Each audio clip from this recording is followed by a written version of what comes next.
কিন্তু এই মান্নান সাহেব সেদিন কিন্তু তার করে নাই, ছোট ভাইয়ের মতো তাকে বিদু সাহেবকে কিন্তু সেদিন পৌর মেয়র করেছিল।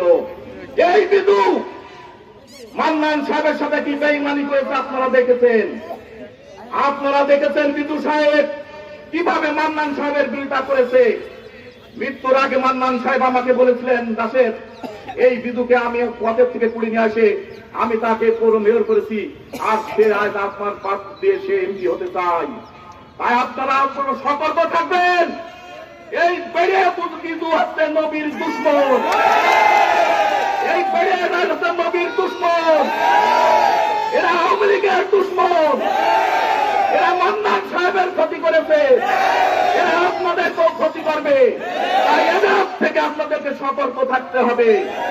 এরা কোনদিন মানুষের উপকারে আসতে পারে না, কারণ সে মানুষ হচ্ছে নবীর দুশ্মন। নবী আমাদের হযরত মুহাম্মদ সাল্লাল্লাহু আলাইহি ওয়াসাল্লাম এই বেড়ে মানুষের সাথে হাতে হাত মেলায়নি। আপনারাও এই বেড়ের সাথে হাত মেলাবেন না। এরা এতদিন দুশ্মন, এদেরকে হাত মেলাবেন না। তাই আপনাদেরকে সবাই অনুরোধ করছি। আর একটা কথা বলতে চাই, এরা গঠনতন্ত্রের কথা বলছে যে কিভাবে আমাদের গঠনতন্ত্রের শিক্ষা দিয়েছে। আপনারা দেখেছেন প্রিয় নেতৃবৃন্দ যে 10 সদস্য বিশিষ্ট কমিটি দিয়েছে। বাংলাদেশের কোন সংবিধানে 10 সদস্য বিশিষ্ট কমিটি হয় এমন কোন সংবিধান নাই। কারণ কমিটি হবে হয় 9 সদস্য, নাই 11 সদস্য, নাই 13 সদস্য, নাই 21 সদস্য, নাই 31 সদস্য, 10 সদস্য কমিটি কোনদিন হতে পারে না। ওনারা আমাদেরকে শিক্ষা দিতে চায়। আমি আর একটা কথা বলতে চাই, আমাদেরকে ষড়যন্ত্রের কথা বলা হচ্ছে যে আমরা নাকি ষড়যন্ত্রতে জেলা আওয়ামী লীগের সেক্রেটারিকে আমরা আসামি করেছি।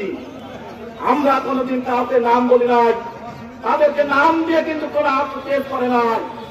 আজকে তারা ধরা পড়েছে কোথার থেকে? বেড়ে বাবুকে যখন জ্ঞান বাবুকে যখন গ্রেফতার করলে, এই গ্রেফতার করার পরে জ্ঞান বাবু সাইকুল করে মিন্টু সাহেবের নাম করেছে। আমরা কিন্তু করি না। জ্ঞান বাবু তার বিরুদ্ধে ষড়যন্ত্র করতে হলে জেলা আওয়ামী লীগ করেছে, কালীগঞ্জ উপজেলা আওয়ামী লীগ তার বিরুদ্ধে ষড়যন্ত্র করে। আজকে যদি জ্ঞান বাবু যদি দোষী হয়ে থাকে, তাহলে জেলা আওয়ামী লীগের সেক্রেটারি তুমিও দোষী। তুমি যদি দোষী হয়ে থাকো, তাহলে আমাদের লামা বাবু আর বেড়ে বাবু তোমরাও কিন্তু রেহাই পাবে না।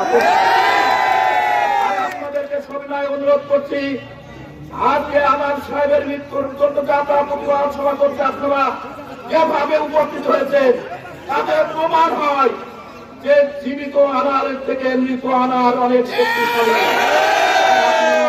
যে যেখানে আছেন এই হত্যার প্রতিবাদ করবেন, এটাই আমরা প্রত্যাশা করছি। পরিশেষে আমি সবার কাছে অনুরোধ করছি যে আপনারা আজকে একটি লোক ওইখানে থাকবেন না, সকলে আপনারা মিছিলে যাবেন। সবাইকে ধন্যবাদ জানিয়ে